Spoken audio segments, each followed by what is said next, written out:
పాలన అనుభవం లేదు. ఎమ్మెల్యేగా గెలిచిందే మొదటిసారి. అయినా అందరితో శభాష్ అనిపించుకుంటున్నారు Janasenani. AP deputy CM Pawan Kalyan 100% strike రేట్తో అటు కేంద్రంలో ఇటు రాష్ట్ర ప్రభుత్వాల్లో సెంటర్ ఆఫ్ అట్రాక్షన్గా మారారు. గత 3 ఎన్నికల నుంచి ప్రచారాల్లో పవన్ని చూసిన అందరూ ఉప ముఖ్యమంత్రిగా ఆయన్ని చూస్తూ ఆశ్చర్యపోతున్నారు. ఉప ముఖ్యమంత్రిని అవుతానని ఊహించలేదంటూనే ఆయన ప్రదర్శిస్తున్న పరిణితి, ఆయన వాగ్దాటిలో వచ్చిన మార్పు అందరికీ కితాబులు అందుకుంటుంది.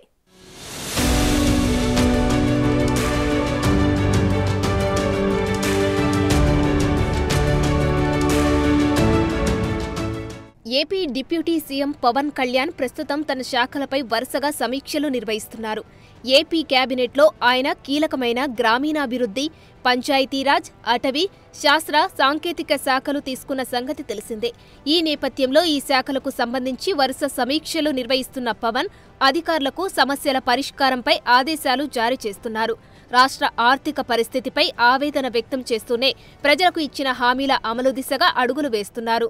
ఈ మధ్యనే వరల్డ్ బ్యాంక్ వాళ్ళతో మాట్లాడుతూ ఉంటే వాళ్ళు ఒకటి మాట్లాడుతారు, మీరు కమిటెడ్ లీడర్షిప్ మీరు ఇవ్వండి, మేము మీకు డబ్బులు ఇచ్చే బాధ్యత మేము తీసుకుంటాం, మీకు పెట్టుబడులు ఇచ్చే బాధ్యత మేము చాలామంది చెప్తాం. గత ప్రభుత్వంలో మాకు ఆ నమ్మకం రాలేదు. మీరు చాలా కమిటెడ్గా ఉన్నారని మాకు అర్థమవుతూ ఉంది. Asian infrastructure industrial development bank కానీ వరల్డ్ బ్యాంక్ కానీ వీళ్ళందరితో నా సైడ్ నుంచే పెద్ద అనుభవం, పరిపాలన అనుభవం లేనివాడిని. మొన్నటి అసెంబ్లీ, పార్లమెంటు ఎన్నికల్లో జనసేన 100% స్ట్రైక్ రేట్ సాధించింది. పోటీ చేసిన 21 అసెంబ్లీ స్థానాల్లోనూ 2 పార్లమెంటు స్థానాల్లోనూ జనసేన విజయం సాధించి చరిత్ర సృష్టించింది. ఈ నేపథ్యంలో మంగళగిరిలోని జనసేన పార్టీ ప్రధాన కార్యాలయంలో పార్టీ తరపున గెలిచిన ఎమ్మెల్యేలకు, ఎంపీలకు ఇటీవల ఎమ్మెల్సీగా ఎన్నికైన హరిప్రసాద్కు పవన్ కళ్యాణ్ ఘన సన్మానం చేశారు. శాలువాలు కప్పి వారికి కూరగాయల బొకేలు అందించారు.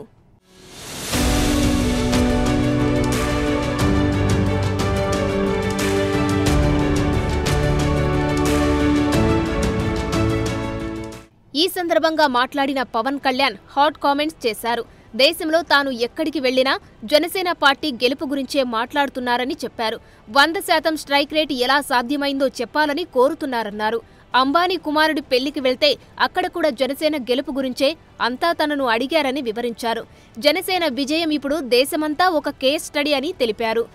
ఆయా మేనేజ్మెంట్ ఇన్స్టిట్యూట్లకు కూడా ఇది ఒక కేస్ స్టడీ అయ్యిందన్నారు.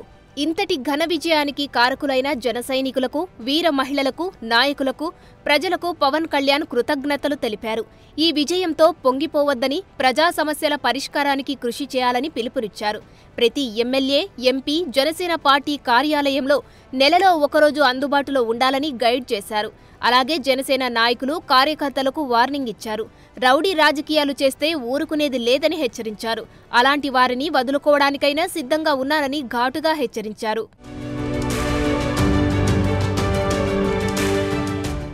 తాను ఉప ముఖ్యమంత్రిని అవుతానని అనుకోలేదంటున్న పవన్, ప్రధాని మోడీ హృదయంలో తనకు ప్రత్యేక స్థానం ఉందంటున్నారు. సందర్భం వచ్చినప్పుడు ఆయనను తప్పకుండా కలుస్తానని, రాష్ట్రానికి కావలసినవి అడుగుతానని చెప్పారు.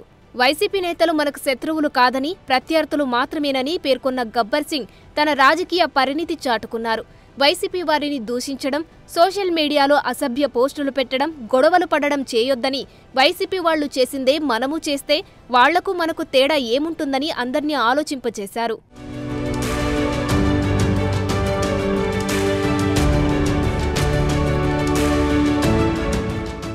పవన్ కళ్యాణ్ తన వారాహి దీక్షను విరమించారు. ఇన్నాళ్లు దీక్షలో ఉన్న ఆయన గంధం రంగు దుస్తులను ధరించారు. దీక్ష పూర్తవడంతో మళ్లీ తాను ఛాలెంజ్ చేసి బ్రాండ్ అంబాసిడర్ అయిన చేనేత దుస్తులతో కనిపించారు.